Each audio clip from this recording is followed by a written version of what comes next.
और अब कांकेर से खबर आपको बताएंगे। कांकेर छत्तीसगढ़ का नक्सल प्रभावित इलाका और नक्सली अभियान के खिलाफ जो मुहिम चल रही है उसमें एक और बड़ी खुशखबरी वाली ब्रेकिंग न्यूज है। नक्सली रानू पोडियाम ने सरेंडर कर दिया है। डीवीसीएम मल्लेश ने छोटे बेटिया बीएसएफ कैंप में किया सरेंडर।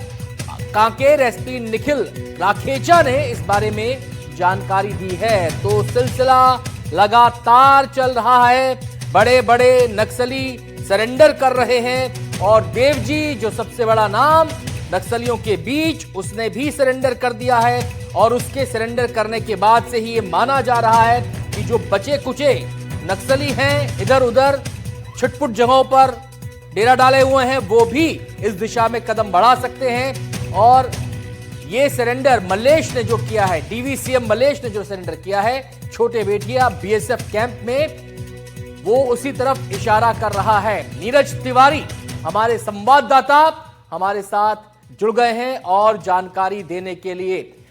नीरज, अब जिस नक्सली ने सरेंडर किया है उसके बारे में जरा बताएं, इसकी क्या हैसियत थी नक्सल काडर में, और ये सरेंडर क्या साफ इशारा कर रहा है कि देवजी के बाद जो बचे कुचे हैं वो भी सरेंडर करने वाले हैं?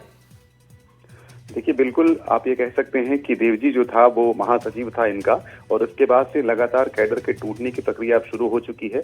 ये कह सकते हैं कि देवजी अगर रीढ़ की हड्डी थी तो बाकी जो बचे हुए नक्सली है वो अब कहीं ना कहीं उनके पास कोई विकल्प नहीं बच सकता है। ऐसे समय में मुख्यधारा में लौटते जा रहे हैं। कल जो बीती रात को एक नक्सली ने बीएसएफ कैंप पहुंचकर आत्मसमर्पण की पेशकश की थी और आत्मसमर्पण उनका हो गया था।